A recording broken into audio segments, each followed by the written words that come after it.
This is the place to find yourself. Istanbul offers great universities and the lifestyle is really amazing here. So I live at the dorms at Maltepe University and I'm really happy with it. There's a cleaning service every few days and then there's the library nearby which is open 24/7. My first impression when I came was like, it's huge. You have everything in one place. When you first come to Maltepe University, you don't know where what is and you're like, oh my God, I need help. Guess what? You're not alone. There is the international office people over there. They're like family. They're very helpful and they're always there for you. Istanbul is the perfect mixture between ancient and modern. Coming into this city helps me discover myself, learn about so many different cultures, learning about the world, which will help me in writing future books. At Maltepe University, we have a lot of research centers. Because of that, we have the ability to participate in a lot of international projects. Here at Maltepe University, the education consists of both practical and theoretical. We get the opportunity to practice everything we learn in class in real life. So after we graduate, we have a degree and we can work all over the world. People come to Istanbul all the time, but what they really miss when they visit are the antique shops, which contain thousands of years of memories and also a thread of the modern future. I like to use every minute and just get out and hop on the ferry and just go from the Asian side to the European side and just enjoy the wonderful weather with the wonderful Bosphorus behind me and just enjoying the moment of Istanbul. Istanbul is very beautiful with great culture. This city is the symbol of diversity. Come and study at Maltepe University. Come here and feel like you're home.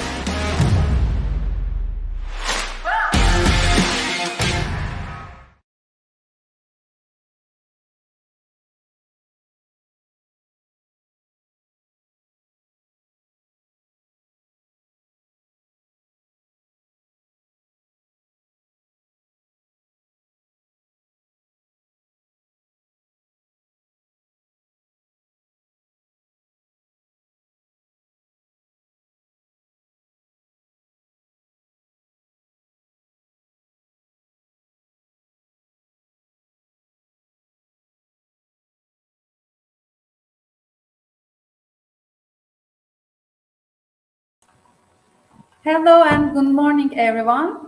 It's the second day of our Congress, Maltepe University International Student Congress, HUMSOS. And I would like to welcome all of you in here. And now I leave the stage Mrs. Associate Professor Çiğdem Yazıcı from Üsküdar University, Department of Philosophy, and she make her speech titled Being and Sustainability.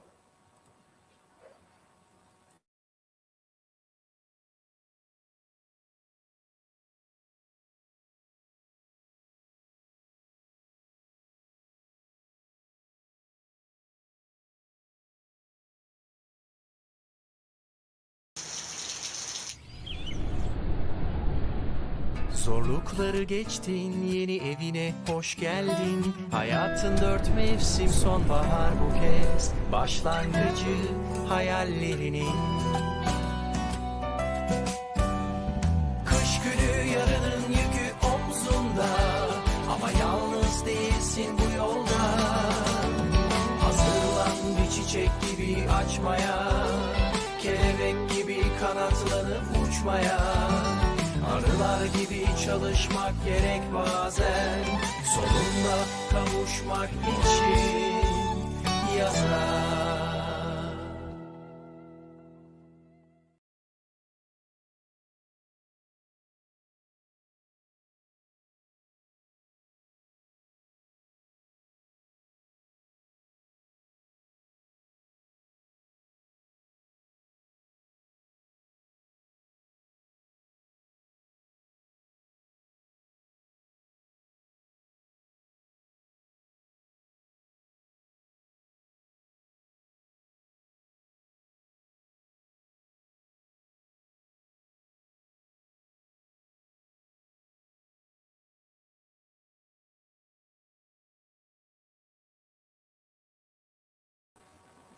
Hello again, dear participants and audiences.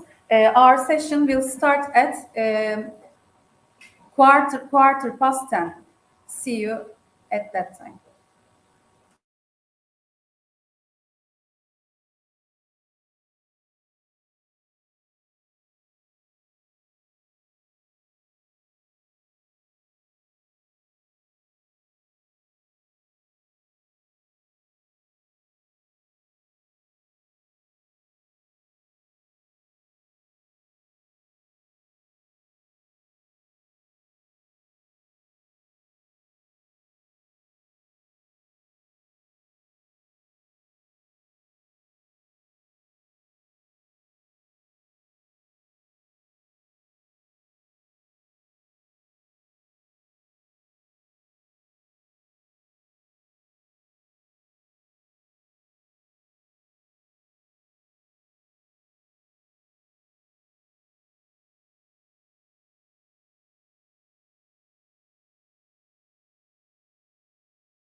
Hello and welcome again. Now I leave the stage to Associate Professor Çiğdem Yazıcı from Üsküdar University.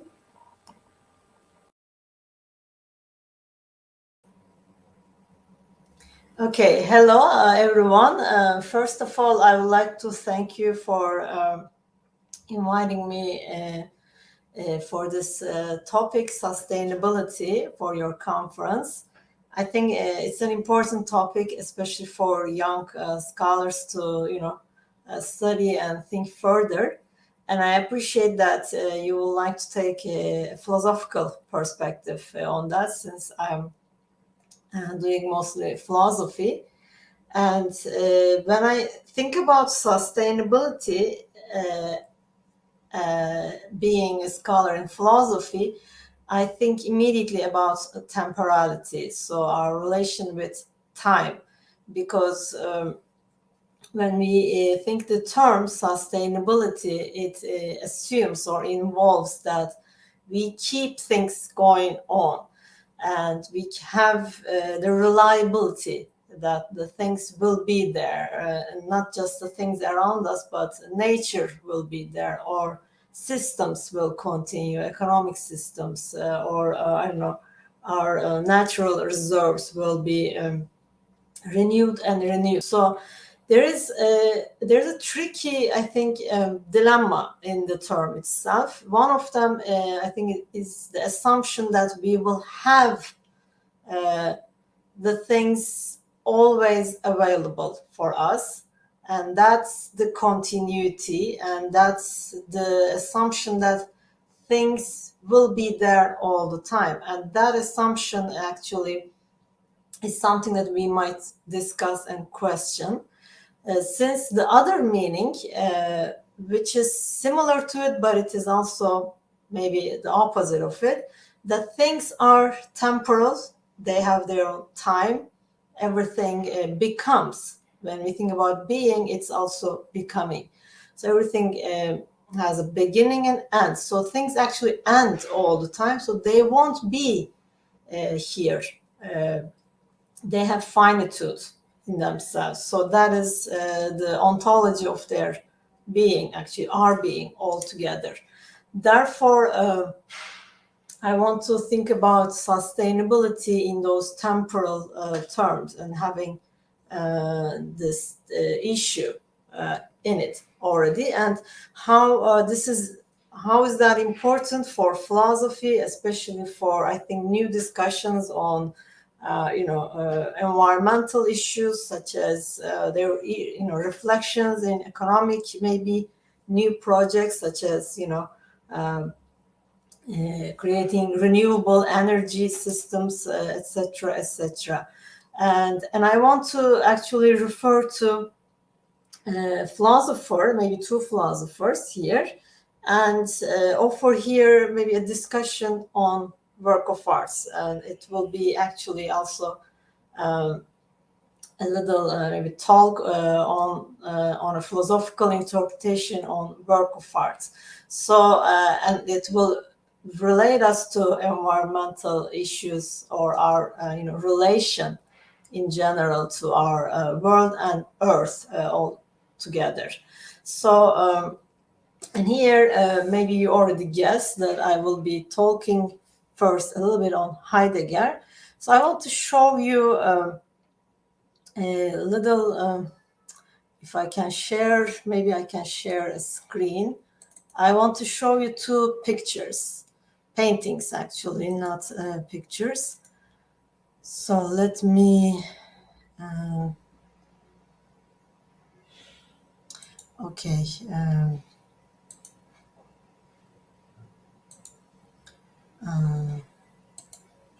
Yes, I think I can manage, of course, okay.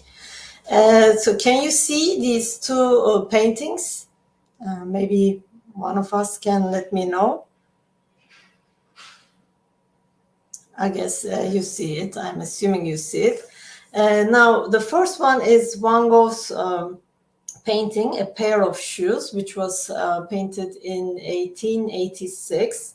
And the other one, and the Warhol's painting called Diamond Dust shoes in 1980.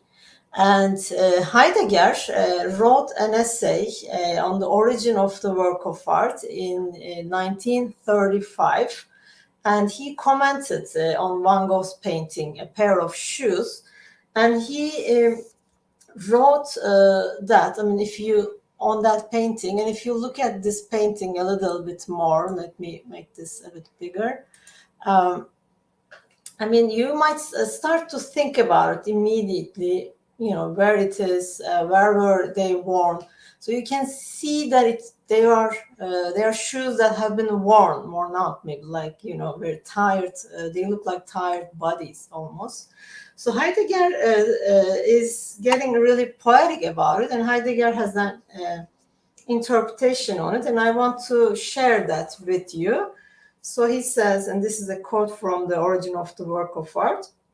He says, these are a pair of shoes of a peasant woman, a pair of peasant shoes, and it's an equipment. It is in the use of service. And the peasant woman wears them on the, you know, fields when she's farming, probably. But when we look at the shoes, we don't see the woman. So here we don't have that service. So in the daily life, when the peasant worker woman wears them, we don't see the being of these shoes. We don't encounter the being or the question of the being. What are they? Why are they? What is the purpose of these shoes, etc. We don't ask these questions. We wear our shoes. We assume that they're just there all the time and they will carry us. So we rely on them. But when you walk with shoes, you don't think about them, especially if they're good shoes, comfortable shoes. That's the logic of the good shoes. You are not supposed to think about them. If you think about them, there's a problem. So it is called reliability, right? And if all the products are like that, when they are reliable around us, we trust them, they are there under our hands, available all the time, then they are good products, actually. And that's the reliability. So the shoes are there when there's no service, when they don't work, actually, when they're broke, maybe some problem with them, then we think about them, and then they're not reliable. And imagine you walk on the street and all of a sudden the heels of the shoes get broken and you cannot walk. So that's a crisis. Then you think about the shoes, the being of the shoes, because of the finitude of the shoes. Here, Heidegger makes similar comments on the shoes. And, he says that from the dark opening of the worn insides of the shoes, the toilsome thread of the worker stares forth. And under the sole stretches the loneliness of the field path of evening as evening falls. In the shoes vibrates the silent call of the earth, its quiet gift of the ripening grain, and its unexplained self-refusal in the fall of desolation of the wintry field. This equipment is pervaded by uncomplaining worry as to the certainty of bread, the wordless joy of having once more withstood want, the trembling before the impending childbed, and shivering at the surrounding menace of death. The equipment belongs to the earth, and it is protected in the world of the peasant woman. From out of this protected belonging, the equipment itself rises to the resting within itself. The peasant woman, on the other hand, simply wears them, if only the simple wearing were so simple. When she takes off her shoes late in the evening in deep but healthy fatigue and reaches out for them again in the still dim dawn or passes them by on the day of the rest, she knows all this without noticing or reflecting. So we actually, like the peasant woman, we actually know these things, like, the being of the shoes, but without thinking, without reflecting about them. So this is actually the way the shoes or things belong to earth and protect our world. Actually, they offer us a world altogether. Now, this is in the temporality of the shoes. They are in life, they are being used, and they are final, they are finite. I'm sorry. So as you see, they are worn. So we see the traces of the use, age maybe. So that's the maybe, key term here, temporality. In that finitude, in that temporality, they belong to Earth, and they will not be here one day. We can see we might not be able to use them later. But that is actually part of maybe sustainability, that the fact that they won't be here one day, it is temporality, because it is renewable, and maybe other shoes will come, but that's how life goes on. This is how we relate to Earth and how we build worlds with things around us. Now, of course, the interpretation of Heidegger, let me, maybe it's good to keep the paintings. I was going to stop the sharing, but I think it's good to keep them. Maybe Heidegger's interpretation is wrong. I mean, it's, a guess that they are peasants' women's shoes, because later others, wrote on it, like Shapiro and Derrida. I mean, more comments on this painting in philosophy came. And it has been said that actually these are not peasant shoes. These are actually a pair of shoes that Van Gogh's friends bought from a flea market and gave to Van Gogh. And Van Gogh actually made a series of these paintings. And for Van Gogh, another interpretation from Shapiro is that these are actually Van Gogh's portraits. So instead of making a portrait of oneself by making a portrait of one's face or body altogether, or usually it is the face. So he's actually breaking that canon and making a portrait of the self by painting shoes.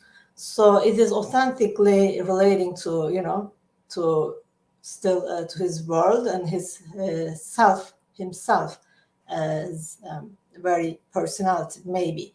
But I think that's for now enough for Van Gogh shoes. So let's have another maybe 10 minutes on the other painting.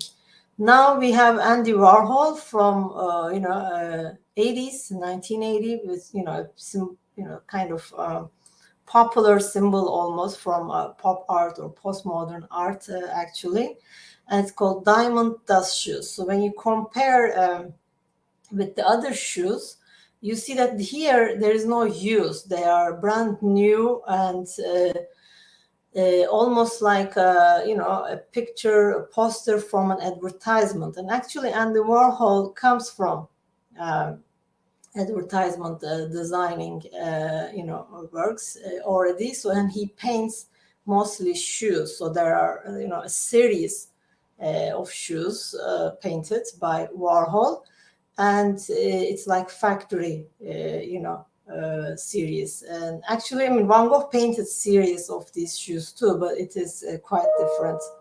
Now, when we look at Andy Warhol's shoes, what we see is actually that there's no time almost. It's frozen. So there are new shoes like, on the, glass, like when you walk in a mall, maybe you are shopping, you see similar shoes, and they don't have life. They're not connecting to Earth. They don't have a world yet. You don't think about the persons or who might be the person who is wearing them, maybe who might be the potential customer who might buy them. So here, actually, there is no temporality. And Actually, another thinker, Jameson, wrote about the comparison of these two paintings in his book Postmodernism, or the late the cultural logic of late capitalism. And he compared these two paintings there. And Jameson said that when we look at Van Gogh's painting, we see some depth, that, where it is, the time of it, the context of it, everything. So it belongs to modernism in that way. He's making a symbolic comparison here, maybe. And in the second one, we see this lack of depth, depthlessness, that we don't have the dimension here, like the context here. So there's no temporal context, I would say. When there's no temporal context, we don't have the spatial context either. So as if they don't belong to any world, or if they do, it is the world of capitalism, commercializations, where we don't see the connection to earth and world anymore. So I will stop the sharing here. I hope now, yes. Okay. Now, between the two, what takes my attention, at least, is that while in the first one there is use and there is, getting old, when these shoes get old, and we might not be able to use them anymore, but I feel like there is sustainability there. Whereas in the second one, the shoes look like they are infinite. They are, they will never get old, because they are also like ghosts or skeletons, like, when you have medical pictures of things, they also look like that. So X-rays, maybe. So there is no sign of, or no trace of time passing by. But they are less reliable, they are less achievable, they are less in service, they are less connected to life. And that's maybe the world of commercial late capitalism, which is, I think, a serious risk for sustainability. And there's like an extreme, massive production of goods, products. They are around us, but they're not in our life as the old shoes were. I'm not trying to be nostalgic here, but what I'm trying to focus here is on the role of time and being okay with, getting, aged with ourselves, with nature, with all of us all together, rather than trying to stop that time and framing that time and trying to make everything new and somehow losing our connections with earth and nature. In that sense, the time, especially with earth, is with its own finitude and flow, actually brings the renewability and sustainability. So we have to allow that happen, rather than stop the time by having everything, by making everything concrete, like the sky, although as if there's no sky, no limit. We built our buildings and etc., etc. So that is the belief, and it is a threatening assumption, the belief that we should have everything all the time available for us, and this is possession, and thinking that we want to go away, and they shouldn't go away, the earth, for example. But indeed, if we don't connect with it, with its own time and temporality, then we won't have anything left to us. So here, my interpretation of sustainability with its own dilemma in it. So we have to have time if we want sustainability. Maybe the term sustaining is quite problematic here, rather than sustaining. Maybe we should be asking for being and flowing of the things with its own temporal rhythms, and we should accord that rather than asking nature to accord us all the time. And so I would like to stop here, and maybe if we have time left, I think maybe 5 minutes more, I can take questions or comments.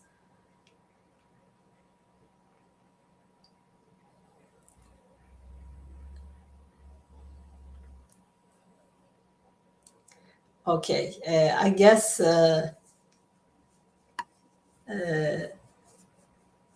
not. So maybe I can, or I'm not sure if the structure is open to questions or comments. Maybe I can leave you with the paintings and maybe let you now think about those now in your own terms, maybe a little bit more. Okay.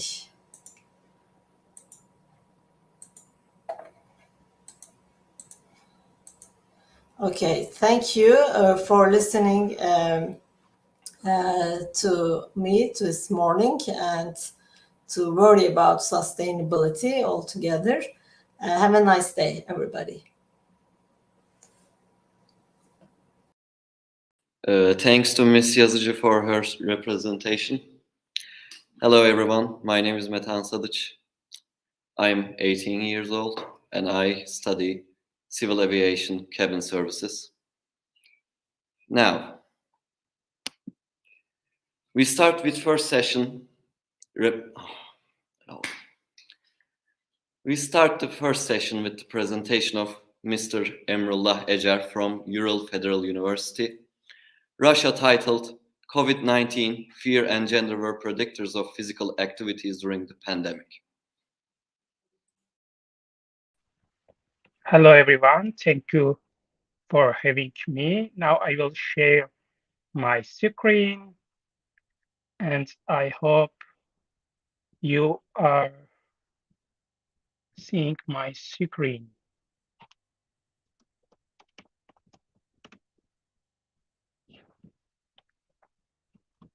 And now we can start. I think you can see my screen. The title is COVID-19 Fear and Gender as Predictors of Physical Activities During the Pandemic. I am Emrullah Ecer from Cognitive Neuroscience Master Program in the Department of Psychology. And the introduction, I want to emphasize that COVID-19 pandemic affected people's mental well-being and daily activities. People felt lonely, people's mental well-being deteriorated, people felt fatigue, and I want to introduce how it affected in my study. The research that was carried out in the United States demonstrated that 53% of adults had mental health problems during the pandemic. People reported high levels of anxiety and stress. Moreover, participants exhibited sleeping and eating problems. In addition to that, people also reported avoidant and anxious attachment style during this period. So we can interpret that COVID-19 affected people's mental well-being and relationship satisfaction, sleeping problem, and eating problems. Moreover, COVID-19 adjusts psychological well-being. It was indicated that fear of COVID-19 was a predictor of a low level of life satisfaction. So if you have a higher level of COVID-19 fear, you will have a low level of life satisfaction. During this time, people felt lonely. As I just said before, the interrelationship between people is deteriorated and interrupted when people report a higher level of COVID-19 fear. I think all of the people, at least the majority of people, felt this situation and this fear. COVID-19 fear deteriorated mindfulness and emotional exhaustion. Why it is important? Because mindfulness is really trend topic recently, and when you feel a low level of mindfulness and emotional exhaustion, you feel lower level of self-perception, cognitive abilities, and your brain is deteriorated. So, what is the concept of fatigue? There is a lot of uh, determination of fatigue because you have COVID-19 symptoms, you feel fatigue, you have emotional exhaustion, you feel fatigue, you are depressed, you feel fatigue. So, fatigue has a sophisticated definition, and fatigue is one of the main symptoms of COVID-19. Fatigue is defined as the reduction in physical and mental activities. Also, it is related to cognitive function because when you feel fatigue, you don't want to do anything, you lose your motivation, you cannot have energy, and your brain Emrullah, is tired. Emrullah, Yes. we cannot see your screen. Ah. We tried to reach you, but you didn't hear us, or Yeah, I can. but it's not it didn't a long time. So you can share your screen again, please. Then we continue to listen. Okay, I am.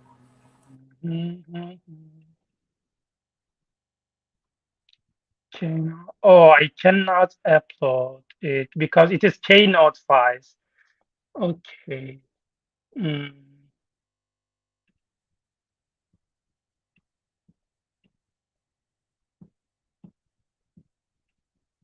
Mm.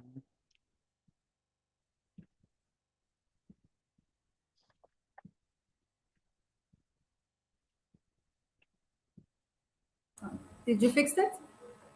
It is Keynote files that I cannot share here. That's the problem. Let me try again. I You think share your screen, maybe not the file. Share screen. Share screen. Window. Okay. Yes. Yeah, I think it is possible. But still, it says there is a problem. Google check Google Chrome if already checked. No, if you cannot see my presentation now, I can also my Windows screen. I think yes, we cannot see your presentation. Maybe you try to share your window, the wall window. I tried. Still, there is a problem. I cannot. I don't know why. Share screen Windows. Sure. Okay, I will try again. And can you see? Yes, now we can see your screen. Oh, perfect. That's great. Let me try to. And now, can you see? Yes, we see your screen. You can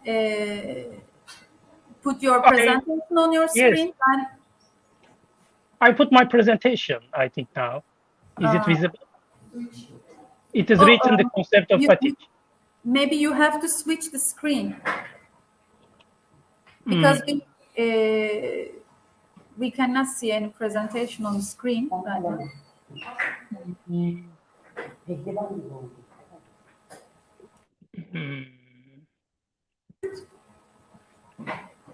Let's try again.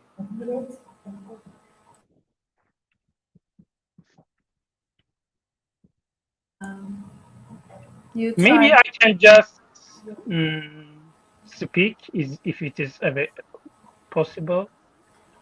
Because I think I cannot share my screen. Or I can send my. When you click the share button, you have to allow to pop up like I share my wall screen. Yes, I did. Okay, you can continue anyway without sharing screen. Okay. Okay, thank you. Thank you.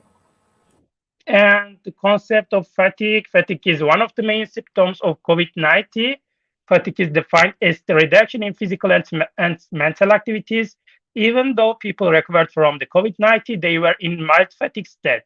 So even though people after COVID, post-COVID symptoms, people felt in mild fatigue state. And people with depression and anxiety symptoms reported more fatigue problems during the pandemic. So fatigue leads to anxiety and depression problems. And limited physical activities were one of the core elements in reporting fatigue. It was found that physical activities abated during the pandemic. So people feel fatigue and people have problems in making activities and physical activities and other activities. For example, going out because there was a pandemic and there was a isolation at home. So physical activities also affected sensation and perception. It was found that 64% of participants described themselves as psychologically fatigued. So we have physical fatigue, also we have psychological fatigue. Age, educational level, the number of family members at home, and occupational studies played a crucial role in having fatigue symptoms. The aim of the studies, there were three aims of the study. The first one, to define the relationship between COVID-19 fear and total check individual strength. When I say total check individual strength, I refer to subjective fatigue, concentration, motivation, and physical activity. So we can say that concentration on motivation, also cognitive abilities, also it relates to brain activity, it's also related to physical activities, and also it relates to mental and psychological fatigue state. So the second aim to determine the effects of following COVID-19 daily reports. So what is the COVID-19 daily reports? When we say COVID-19 reports, we had every evening, how was the situation in COVID daily case, for example, case event, how many people died, how many people are infected, how many people are recovered from COVID. So I also measured this level and how it affected COVID-19 fear. So the third aim of the study to define the effects of marital study following COVID-19 daily reports and education on COVID-19 fear and total cheese. Some methods. There were two independent variables. I can say COVID-19 symptoms, people answered as yes, no. And there was checking following COVID-19 daily reports. For example, I asked, do you follow COVID-19 daily reports? Rarely, sometimes, or often. So dependent variable, I have two dependent variables, which are total check individual traits related to subjective fatigue, physical activities, concentration, and motivation. And also I had the second dependent variable, which was COVID-19 fear. And control variables, education, gender, social economic status, and marital status were control variables. So participants, I also had participants from Turkey. There was 73 participants, and the mean age of participants was 37. The majority of people were married and were coming from middle economic class with university degree. Furthermore, a few people reported having 19 COVID symptoms. So results, people felt very fatigued during the pandemic. For example, when people say, I have a COVID-19 symptoms, the results were really impressive because the total cheese level was increased to 81 out of 120. And 81 means that people cannot walk, people cannot act freely and independently. So people have problems during the pandemic when they report having COVID-19 symptoms. There were subjective fatigue, high level of physical activities, concentration, motivation. Then the people who don't with 90 symptoms. So our first conclusion is that COVID-19 symptoms affected total cheese. People cannot act freely and independently. They were like in wheelchair, and they have problems in physical activities, concentration, motivation, and correlation level between variables. Our second result showed that when people had COVID-19 fear, it was positively related to total cheese, and total cheese was subjective fatigue, physical activities, concentration, and motivation. So when participants have a higher level of COVID-19 fear, they were vulnerable to fatigue, physical activities, concentration, and motivation problems. So the effects of independent variable on dependent variable. So gender doesn't have a significant effect on total cheese and COVID-19 fear. But when we analyze, even though there was not a significant difference, males have a higher level of total cheese, which is 67% 6 points in the totalties than females. Females mean was 60. And females have a higher level of COVID-19 fear. It was 17.6, and males 16.5. And one way I know what displayed that marital status had a meaningful effect on concentration. When people are single, they have a lower level of concentration problem than married and diverse participants. Maybe people have a high people at home, and it affects the concentration problems because home was crowded and people have higher burden, and it affects concentration. So it was asserting that following daily COVID-19 reports had a significant influence on totalties. So when people report that they often check follow daily COVID-19 reports, they have a lower level of concentration, motivation, subjective fatigue, and physical activities. So we can say that maybe COVID-19 daily COVID-19 reports like influence people information, and they were informed, they were having a high level of abilities about COVID-19, and it was like a therapeutic effect. People who indicate I never check COVID-19 daily reports exhibited higher level of totalties. Mean was 75. It is really high. Maybe they avoid the situation. They didn't want to face with the problem. But when people check how daily reports are, maybe they face the problem. They understand what's going on with this problem and how can they find the solution. So my prediction, how motivation is affected. Multiple linear regression analysis shows that following COVID-19 daily reports, gender and COVID-19 fear explain with 16% of the total variance of motivation problems. So when people have higher level of COVID-19 fear, when people say that I am a male, and when people say that I don't follow COVID-19 daily reports, when we collect that, it is predictor of low level of motivation, which explain with 16% of the total variance. What about concentration? Concentration is adjusted by following COVID-19 daily reports and marital status. So when people are single and when people are always checked how COVID daily reports are, they have a low level of concentration. And what about physical activities? Physical activities are predicted by COVID-19 fear and gender. Again, when you are female and when you have a low level of COVID-19 fear, you are resistant to physical activities. Reverse, males and a higher level of COVID-19 fear predict limitation of physical activities, which explain 35%. It is really high.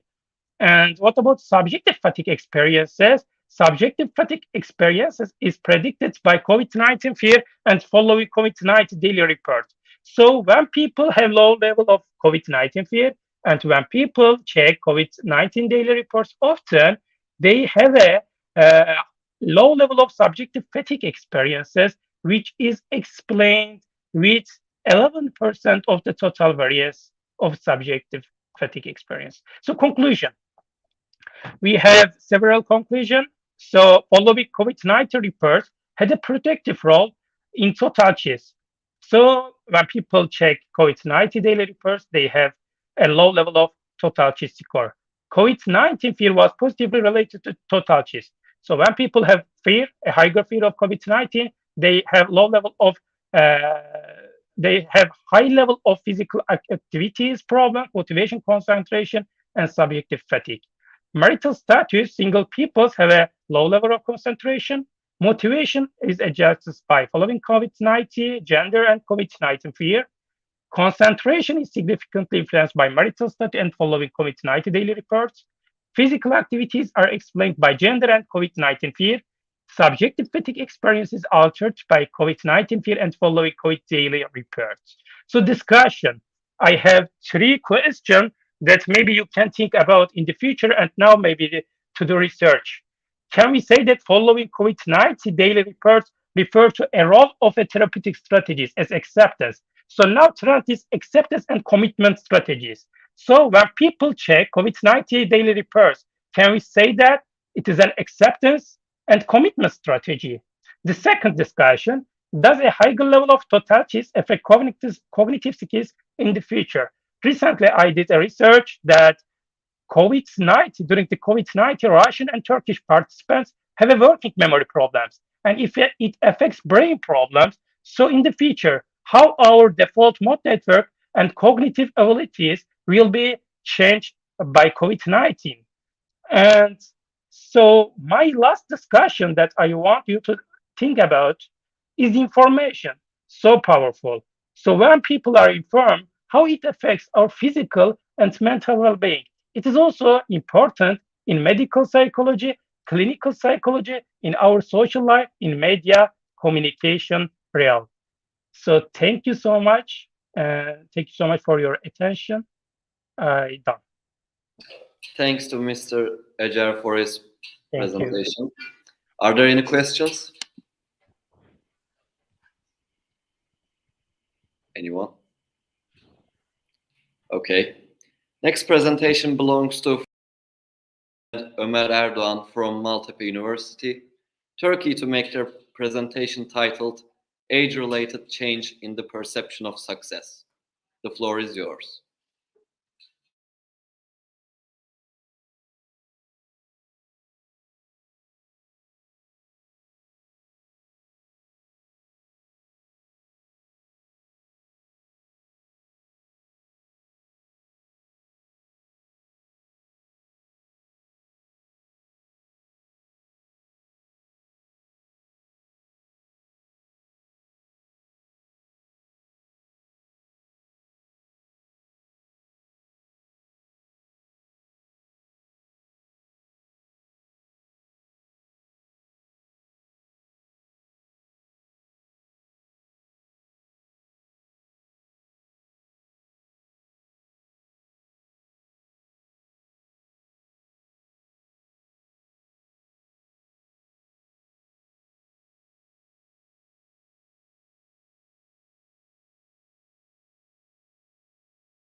This is the place to find yourself. Istanbul offers great universities and the lifestyle is really amazing here. So I live at the dorms at Maltepe University and I'm really happy with it. There's a cleaning service every few days and then there's the library nearby which is open 24/7. My first impression when I came was like, it's huge. You have everything in one place. When you first come to Maltepe University, you don't know where what is and you're like, oh my God, I need help. Guess what? You're not alone. There is the international office people over there. They're like family. They're very helpful and they're always there for you. Istanbul is the perfect mixture between ancient and modern. Coming into the city helps me discover myself, learn about so many different cultures, learning about the world, which will help me in writing future books. At Maltepe University, we have a lot of research centers. Because of that, we have the ability to participate in a lot of international projects.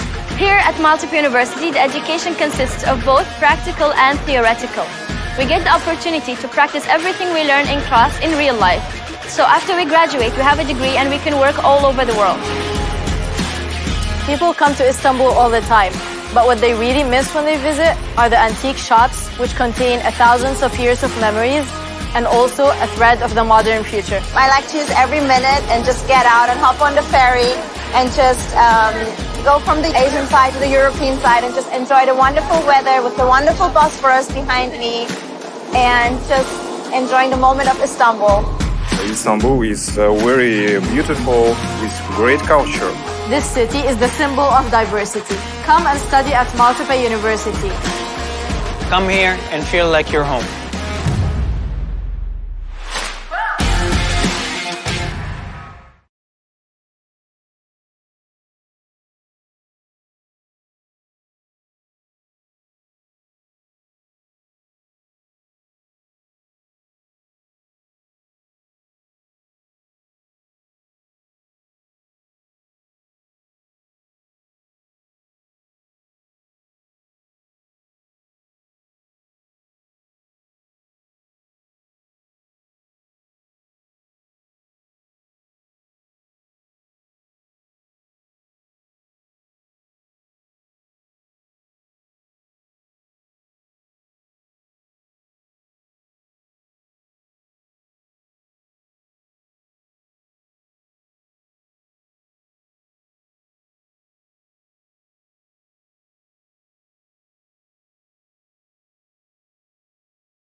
Sorry for the waiting, everyone. There has been some connection problems lately.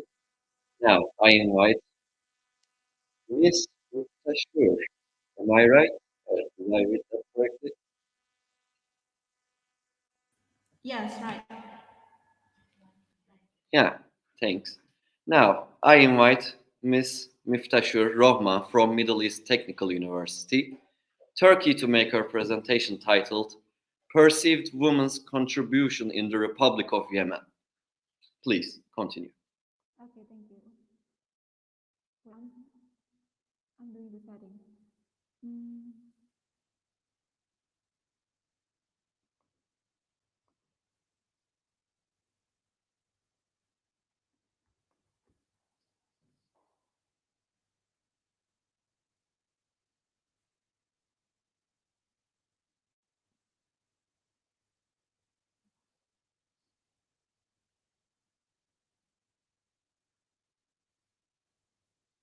Oh, it takes time. So sorry. Wait.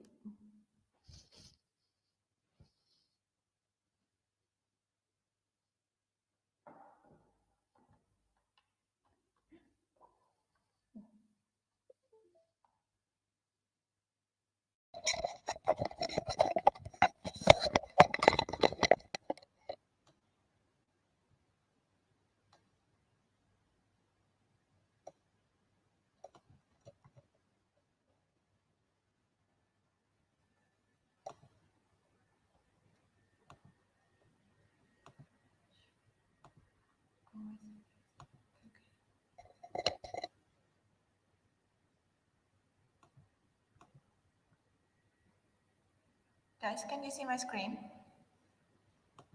Wait.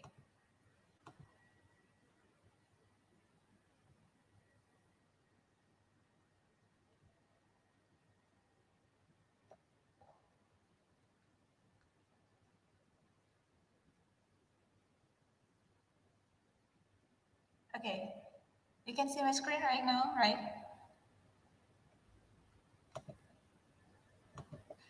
Okay, I'll start. Hi guys, thank you for the opportunity. So today, I'm Miftah Roma. I'm from Asian Studies Department in Middle East Technical University. So today I'm going to present my ongoing, this is actually an ongoing research. The title is Perceived Women Contribution in the Republic of Yemen. So basically I did this research because I was wondering if the new definition of traditional gender roles is applicable to the global society, because probably there are several cultures who doesn't really suit this concept. So it's about gender equality and the stereotype of gender roles.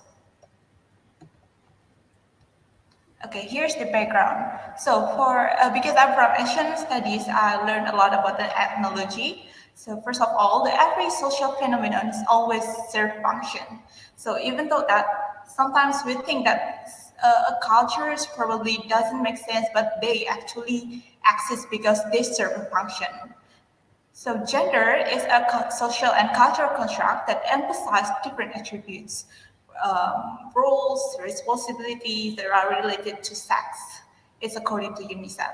And the problem is a rigid gender construct can lead to gender equality, inequality, because when people try to apply every construct to every individual, they can be, there are several individual differences and that cannot suit the construct. Therefore, the gender equality itself, it defines as social discrimination or unfair treatment based on gender.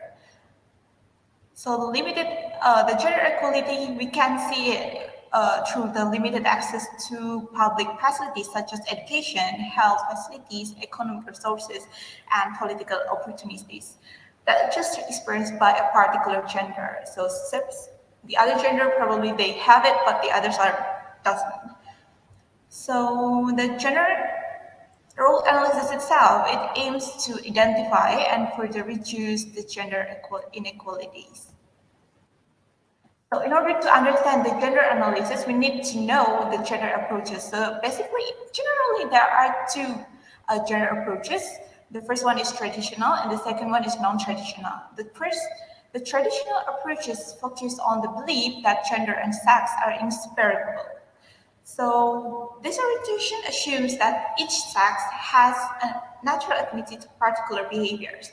So, for example, women, if she is a woman, she needs to do something because it just comes inseparable. They are come together. But in non-traditional beliefs, they pursue that the gender should not be determined solely by sex. So this view emphasizes the value of egalitarian, which is balanced relationship between men and women based on individual determination. So many people believe that non-traditional approaches will promote gender equality because it focuses more on individual basis. Now, the gender inequality itself, there is a theory say that the gender inequality is grounded in cultural values related to individualism versus collectivism. So this is very interesting because the gender equality itself, the concept are coming from the Western community, which are considered individualism.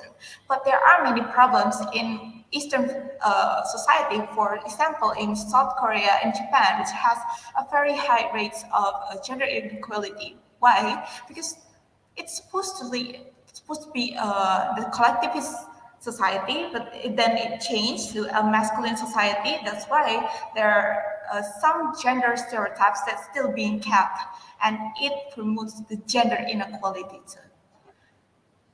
So the main elements of collectivist society are the focus on group bonds and shared responsibilities. So in collectivist society, they motivate to achieve common goals at the expense of individual interests. That's why the gender value itself is like assigning roles to people, to individuals to be contributed in a society instead of pursuing their own gains, their own purpose. So that in the collectivist society, they believe that individual interests that are considered incompatible with the common values are supposed to be eliminated, or it's supposed to be like pressured. In accordance with the traditional views, the collectivist society tends to assign gender roles according to people's sex, which is the traditional view previously.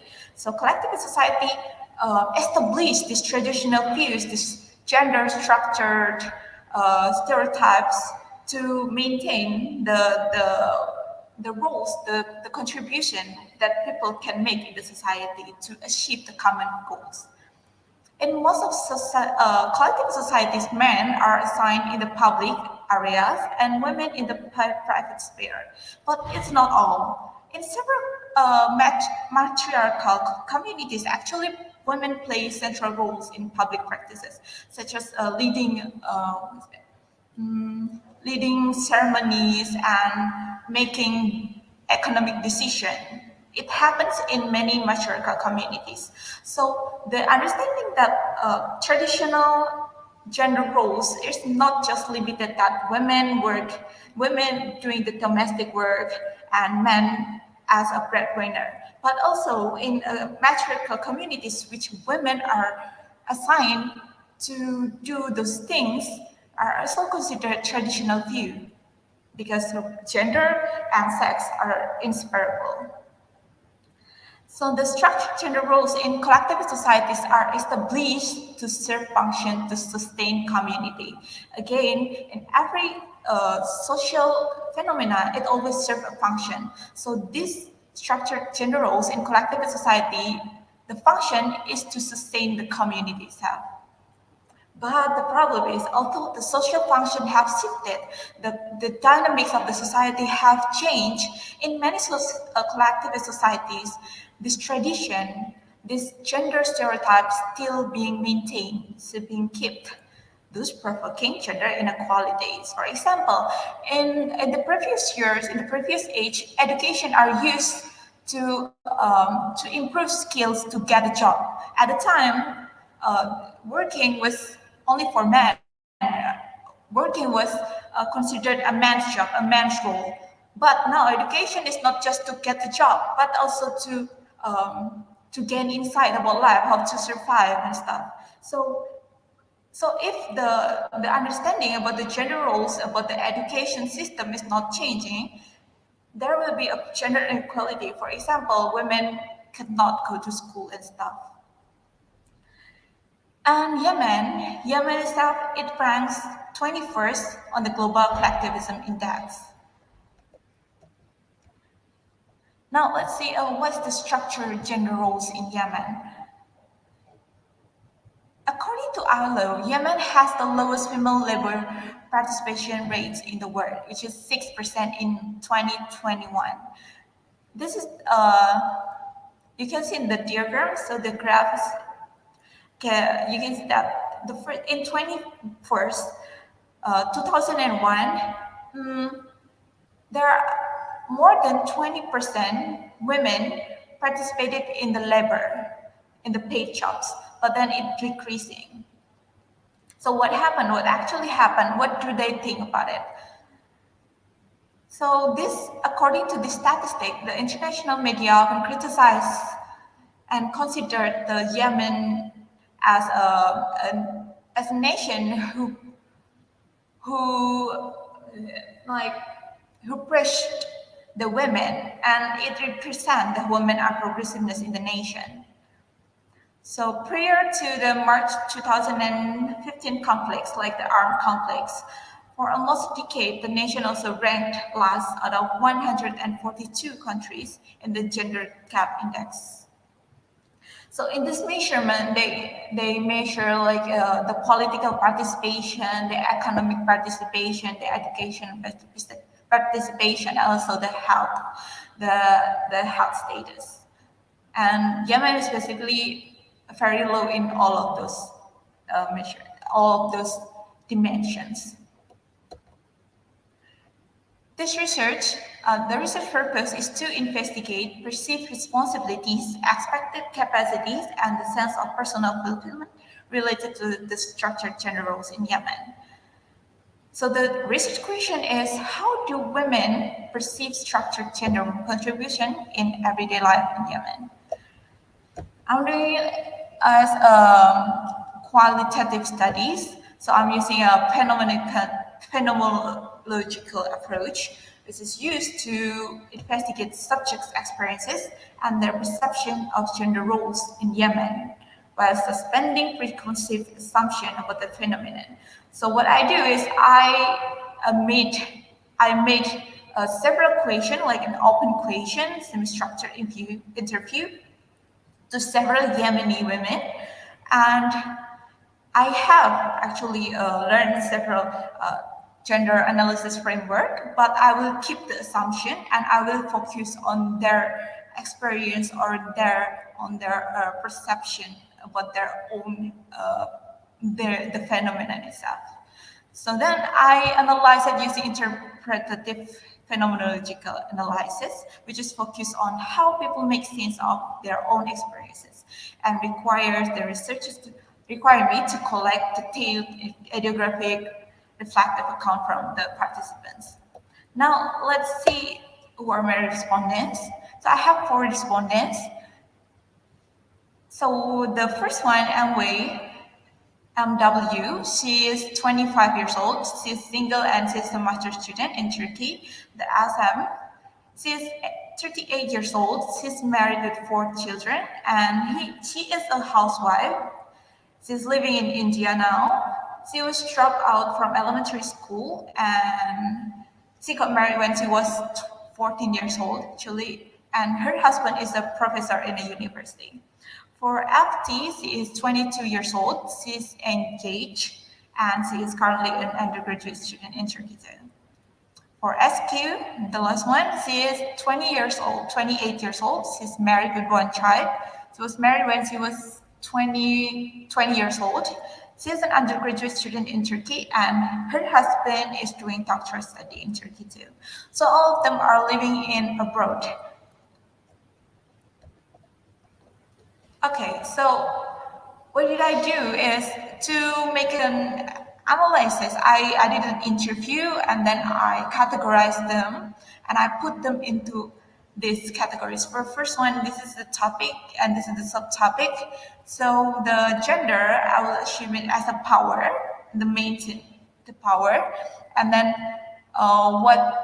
what forms it are access to assets, beliefs and perception, practice and participation, institution, laws and policies, and then it also divided into several categories.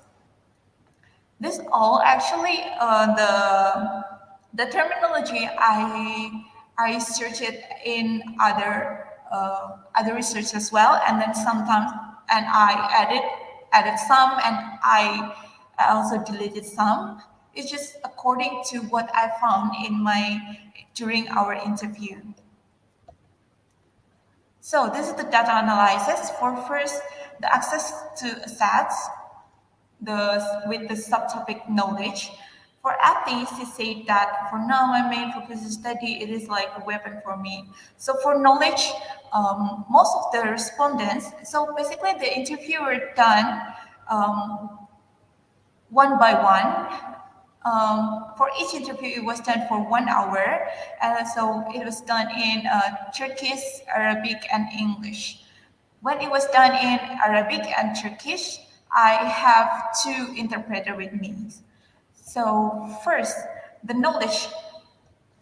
Because 3 of my respondents are basically students, they are talking about their study, they are talking about the importance of their study. My main priority is my study, because they think that the study, their knowledge is a weapon that they can use as a weapon. And then for the income, interestingly, only one respondent was talking about working and to gain money.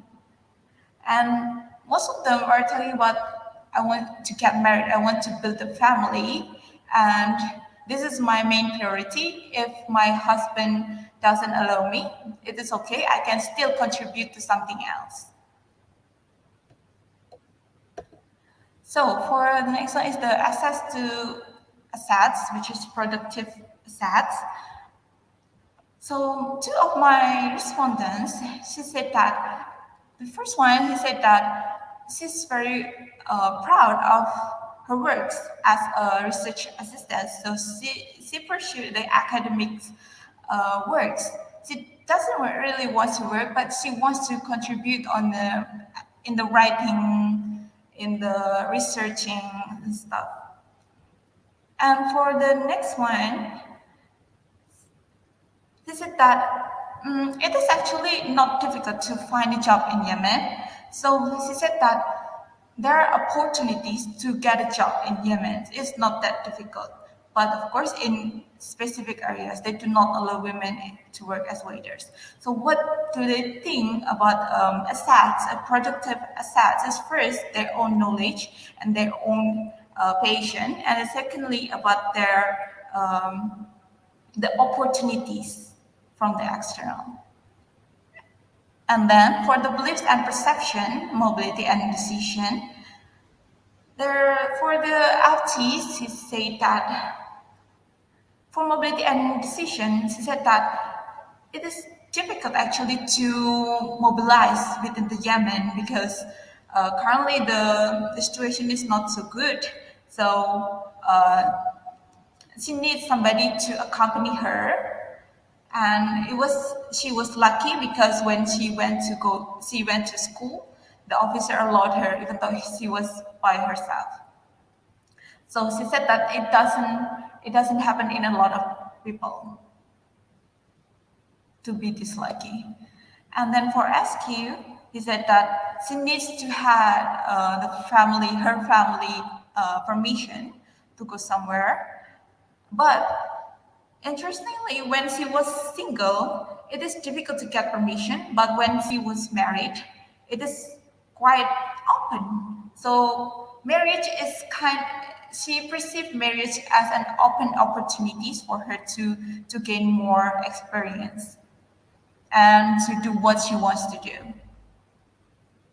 And then for MW, she said that basically for making decision about the working, she considered her husband's opinion more, because she believes that they have their own roles and she has her own roles, and if she wants to do something else, she needs to at first being done with her roles, and then if it's possible, she will do it. She will do the others, and if there is no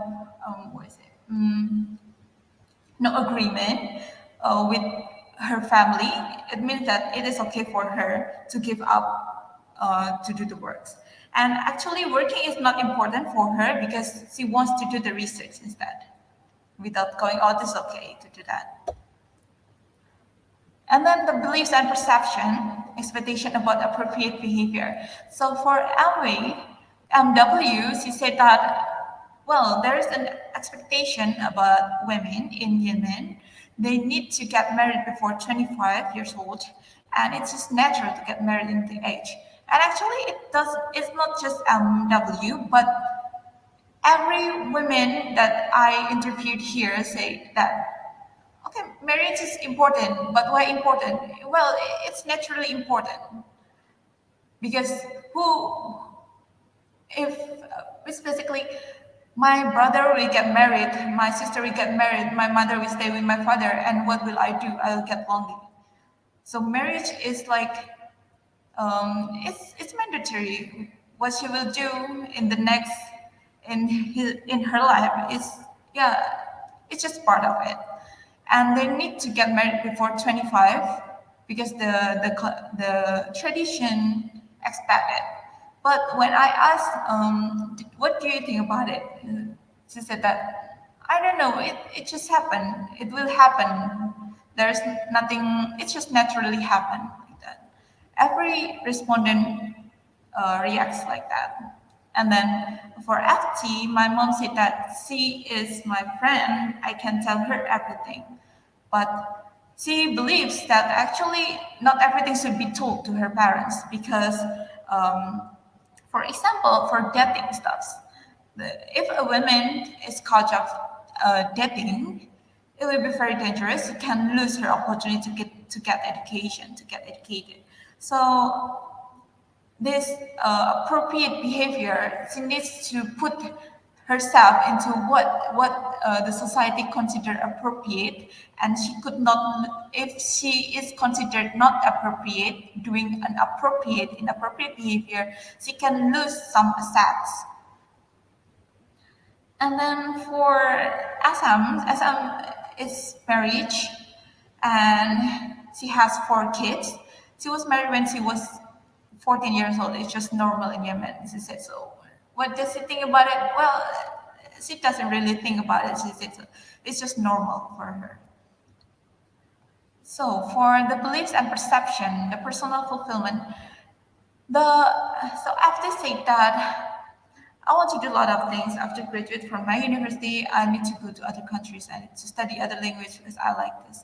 She wants to travel. This is her fulfillment. What she's called like, this what make me happy. This is interesting because, and then she said that, but it is impossible for me. It is impossible for me because first I will get married and my husband, I need to stay with my husband, and then my passport is bad. I could not go to a lot of countries, and there will be a lot of money problem. So basically, she give ideas that there will be, it will be almost impossible for her because she doesn't have a lot of opportunities and assets to do that, to fulfill her personal wish.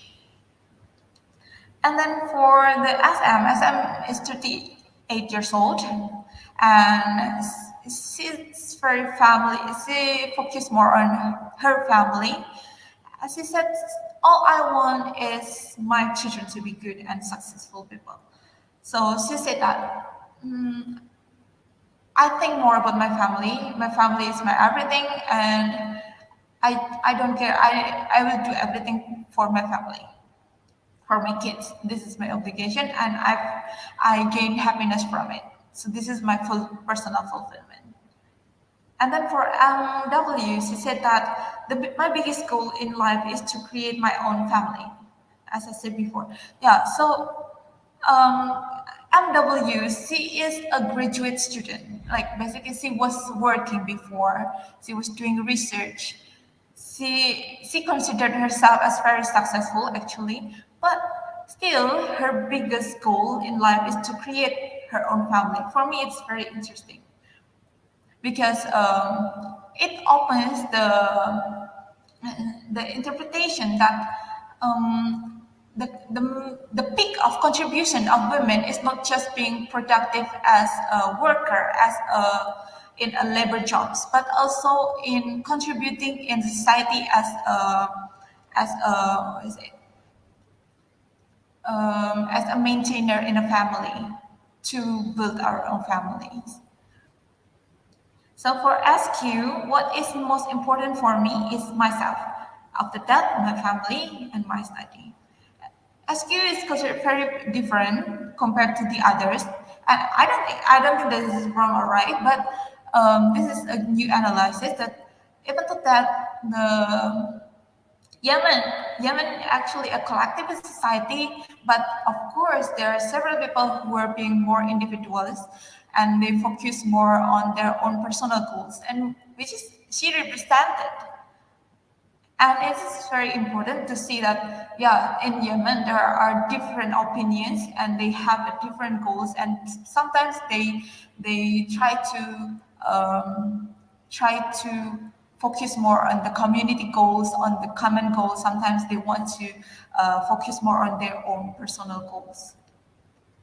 This is what they believe about personal fulfillment.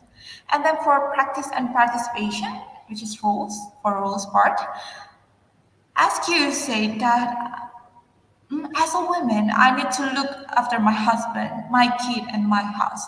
Everything should be done without any mistake or shortage. And what Yemeni men do is only work outside and give money. He says so. So she construct the roles as okay, women should do this and without any mistake or shortage. And she perceives that what men's doing is just working outside and then give money. That's his responsibility, and this is my responsibility. This is what she perceived about the roles, the gender roles. And then for the FT say that she wants to travel the world, but it is impossible because when I get married, I need to stay with my husband. It means that her roles, the priority as gender roles for her is to take care of her husband. So this is the roles that they perceive as a woman. And then for the practice and participation rates in different activities part, Afti told me that in my family, women are allowed to work. Some of my sisters are working. So this gives us idea that she has access to a job, to a workforce, because her family allowed it. So this is a tradition in her family.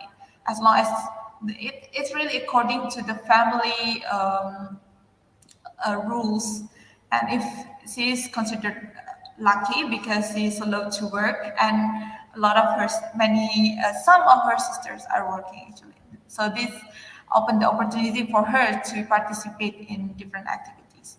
And then for the MW, when she was in Yemen, every year she attended radiology conference and presented as her department representatives. So this is part of her activities, her contribution.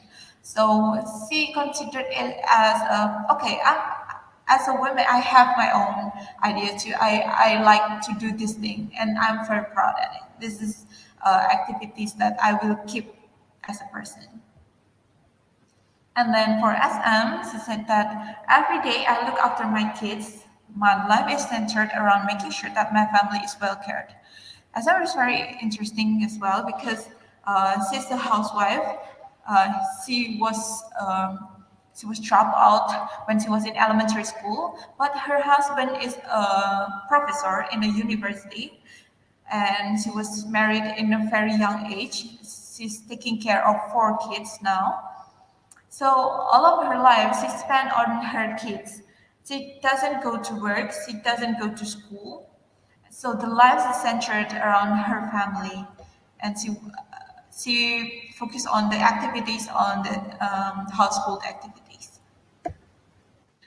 Next, for the institutional and policy and security.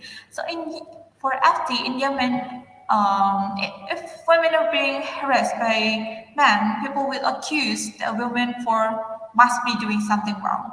So this is very difficult for women. She told me that because there is no guarantee for security, a real guarantee, except for their families. If they go outside and harassment happen, they're very it will be very difficult for them. And then for SQ, even though men in Turkey are more educated than men in Yemen, because she lives in Turkey, but they are more aggressive. I heard a husband who abuses his wife every day in the next apartment. So interestingly, she said that, in Yemen, sometimes the family can hit us, but I've never seen this aggressive.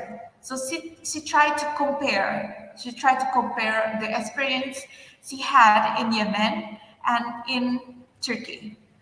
So in order to perceive what actually she experienced, she tried to compare it. And then for the educational system, as you say that the education system in Yemen is very poor. There are so many uneducated people in Yemen. With my knowledge, I want to change that. So she portrayed the Yemeni educational system as bad. And then she wants to, after she graduated, she wants to go back to her country and teach in it's not school, but it's more like a unpaid institution, so non-beneficial institution. So for MW, she said that they don't want women to get education because once the women have education, they will be open-minded, and I believe so. After I pursue my education, I feel like I want more and more.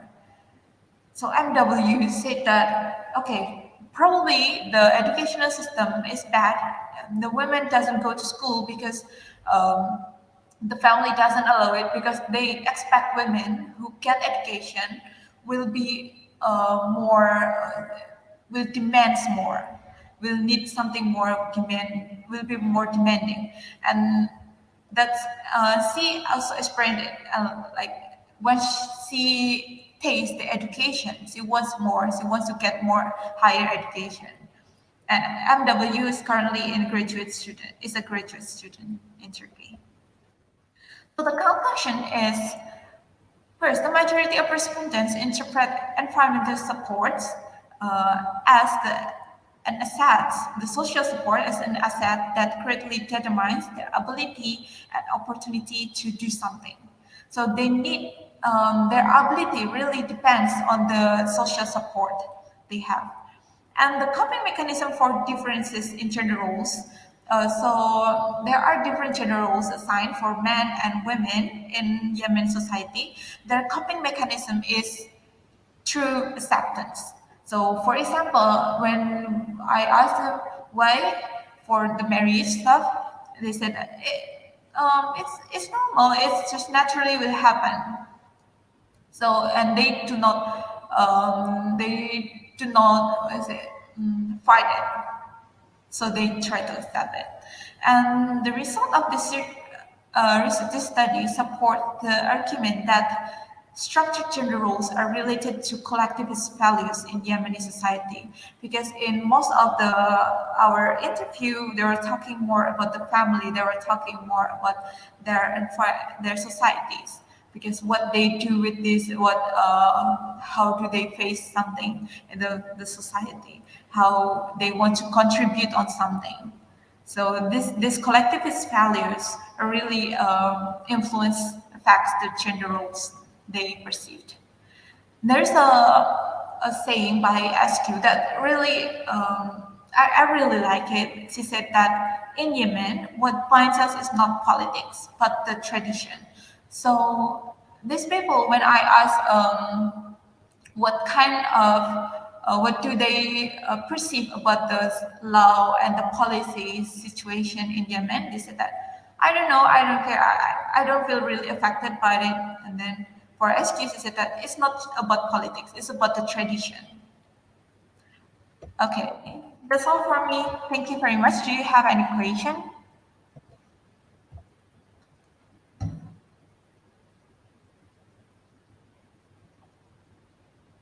Check.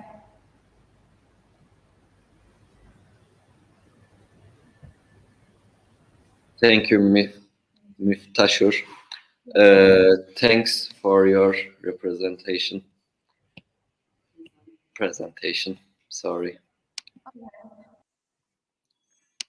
Now, next presentation belongs to Furkan Bedri Yılmaz and Ömer Erdoğan from Maltepe University, Turkey, to make their presentation titled Age-Related Change in the Perception of Success. The floor is yours. Hello everyone, I hope you are all fine. Welcome to our presentation. My name is Ömer from Maltepe University.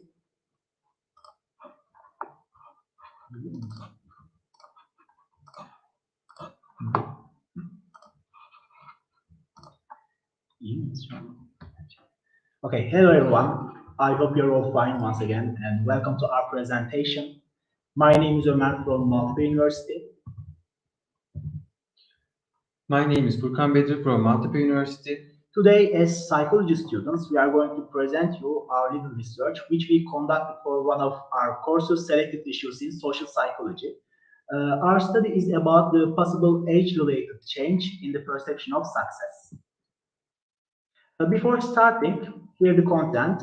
We'll cover our introduction part, measures and procedure, results, and finally the discussion. Firstly, the introduction.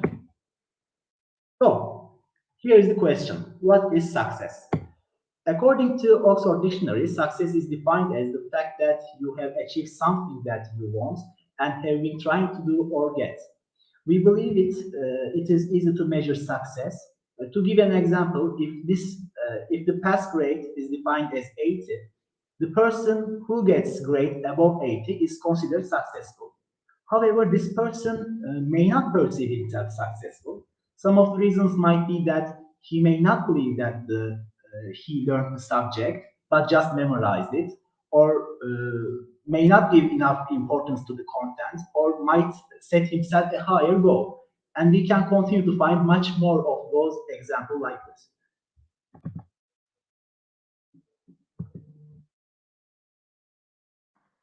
As Ömer said that there are many tests to find who are successful.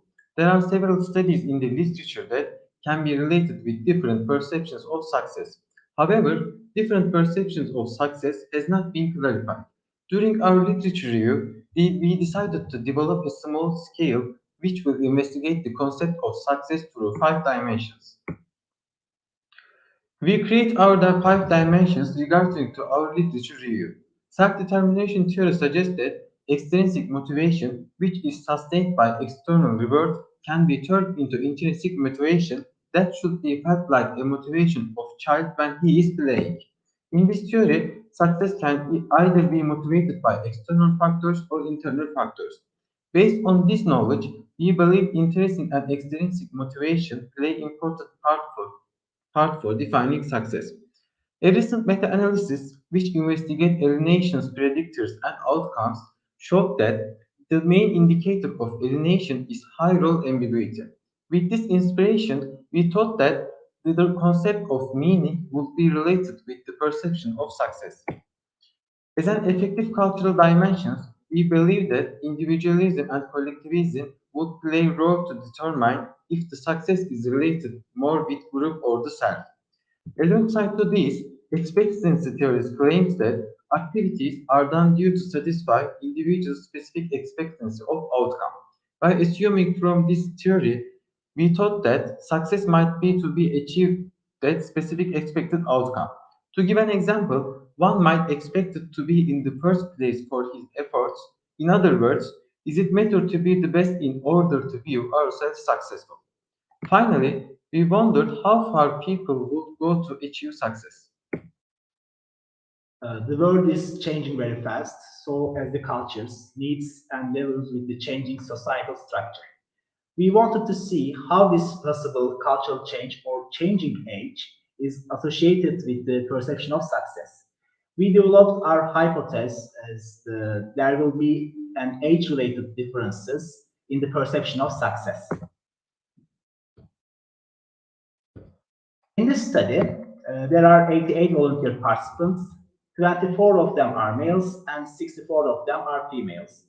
Our participants' ages ranged between 20 and 72, and their mean age is 33.8. We used the convenience sampling method. This study conducted via online settings. First, the consent form is presented to all participants. With the start of the study, participants filled the demographic form and then the questions that aim to measure the perception of success. Here are our 5 dimensions as we mentioned before. Individualism, collectivism, what is more important? Meaningfulness of success, is the content of success matters, intrinsic and extrinsic motivation, expectancy, does success mean to be the best, and ambition, how far one should go on for success. In order to measure individualism and collectivism, we created this story. Ahmed creates a team with his loved ones and participates in 2 separate competitions.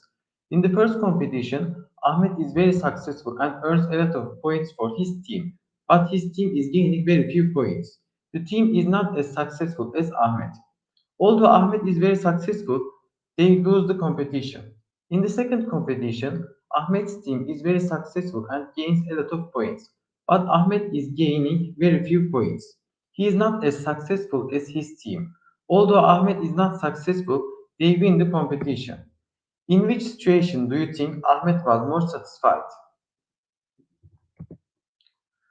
If the participants choose the first situation, that means that they choose individualism. And if they choose the second situation, this refers to collectivism.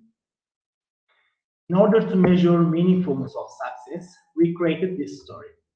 Ali is one of the most famous botanists in the world, and he has a very big garden, and all his customers are very happy with him. Everyone thinks that he is the best at his job. However, Ali has always wanted to be a doctor and is not very happy with being a botanist. How successful do you think Ali feels? They will point his sense of success through a 6-point Likert scale, and 1 refers to does not feel successful at all, and 6 refers to feels very successful. In order to measure intrinsic and extrinsic motivation, we created this story. İpek is a painter. She loves to paint and is very satisfied with the paintings she makes. She is constantly working to improve herself even more. However, people don't like her paintings and they think she should do a different job because she can't earn money.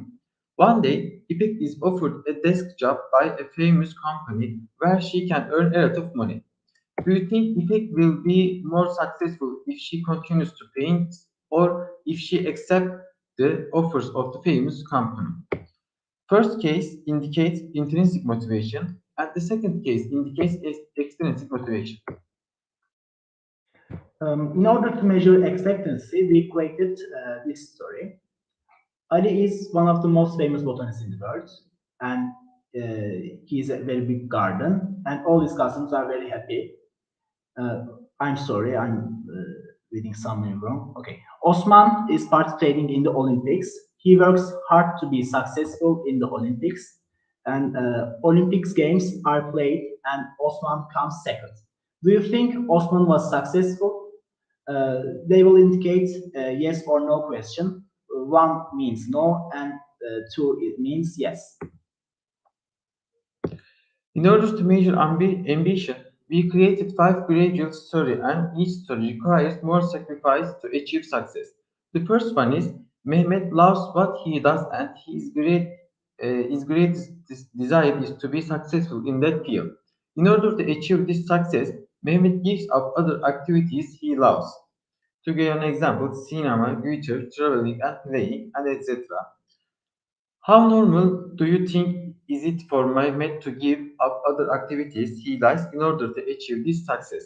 They can choose it can be accepted normal or it cannot be accepted normal. The second one is Mehmet gave up other activities and he loved to achieve success. Mehmet noticed that he had to work harder to achieve this success. He started sleeping less to work harder. In your opinion, how normal would it be for Mehmet to start sleeping less in order to achieve this success? They can choose it, can be accepted normal or it cannot be accepted normal. The third one is Mehmet started to sleep less in order to achieve success. Mehmet noticed that he needed more time to achieve this success. In order to achieve success, Mehmet started to spend less time with the people he loves. In your opinion, how normal would it be for Mehmet to spend less time with the people he loves in order to achieve this success? They can choose it can be accepted normal or it cannot be accepted normal. The fourth one is in order to achieve success, Mehmet started to spend less time with the people he loves. Mehmet noticed that he had rivals and started to worry. Mehmet does not want to share what he knows with his rivals. In your opinion, how normal is it for Mehmet not to share what he knows to achieve this success with his rivals? They can choose it can be accepted normal or it cannot be accepted normal. The fifth one is Mehmet does not share what he knows with his rivals in order to achieve success. Mehmet noticed that his rivals could be more successful than him. Mehmet started to give false information to his rivals in order to be successful. How normal do you think is it for Mehmet to give false information to his rivals in order to achieve success? They can choose it can be accepted normal or it cannot be accepted normal. Here are our results. Meaningfulness of success is significantly correlated with changing age. This means that increase in age is related with lesser need of inner meaning to define success. More, collectivism is positively correlated with changing age. This means that increase in age is related with collectivity while defining success. Plus, expectancy is also correlated. This means that increase in age related with accepting not being the best situation as still successful. On the other hand, our other two dimensions, ambition and intrinsic extrinsic motivation, are not related with changing age.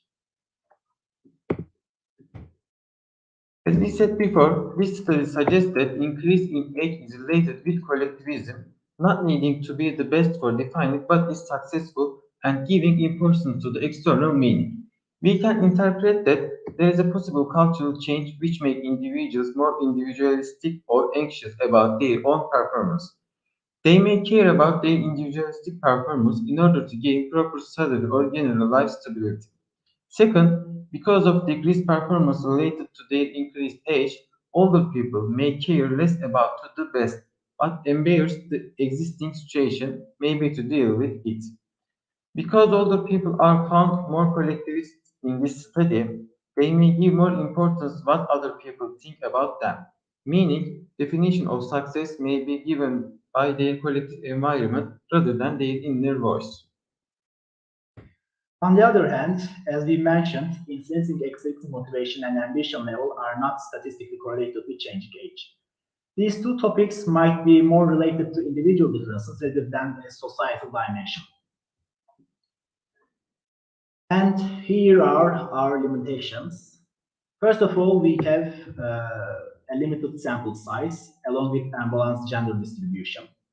Second, the measures used in this study developed by us, and we did not make any validity or reliability study. In addition, each dimension were measured with only one item, except ambition. Our final limitation that we can notice is that this study conducted via online settings, and we did not have any control on it. More, it's a self-report study, and it brings its own limitations. Considering all these limitations, future studies might contribute much more. Our presentation ends here. Thank you for joining us. We wish you a great day. Thanks to all for their presentation. Are there any questions?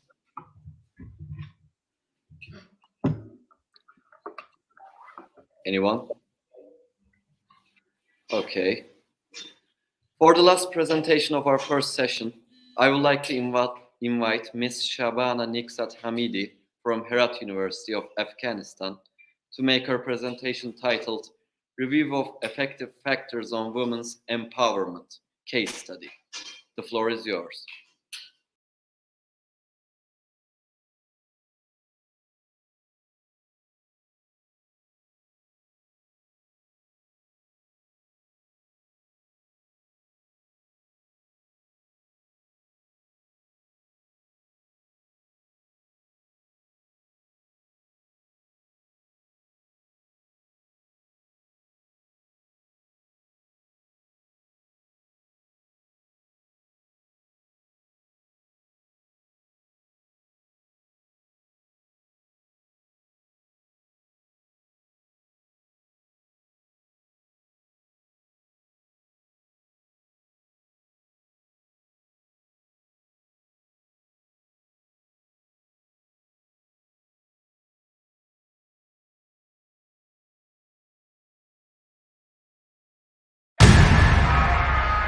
This is the place to find yourself.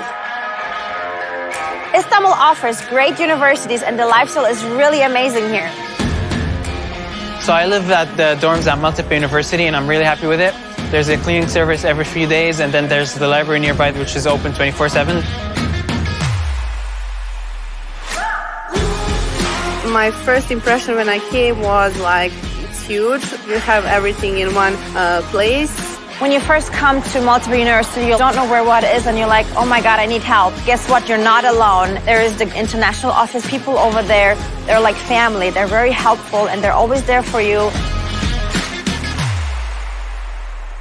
Istanbul is the perfect mixture between ancient and modern. Coming into this city helps me discover myself, learn about so many different cultures, learning about the world, which will help me in writing future books. At Maltepe University, we have a lot of research centers. Because of that, we have the ability to participate in a lot of international projects. Here at Maltepe University, the education consists of both practical and theoretical. We get the opportunity to practice everything we learn in class in real life. So after we graduate, we have a degree and we can work all over the world. People come to Istanbul all the time, but what they really miss when they visit are the antique shops, which contain thousands of years of memories and also a thread of the modern future. I like to use every minute and just get out and hop on the ferry and just go from the Asian side to the European side and just enjoy the wonderful weather with the wonderful Bosphorus behind me and just enjoying the moment of Istanbul. Istanbul is very beautiful with great culture. This city is the symbol of diversity. Come and study at Maltepe University. Come here and feel like you're home.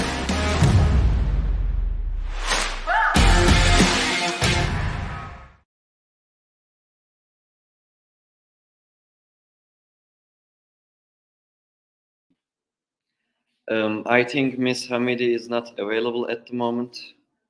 Because of that, we are ending our session here. We would like to thank our participants for their presentations in the first session of the Congress. At this point, we will have 40 minutes break and then continue with the second session of the day. See you.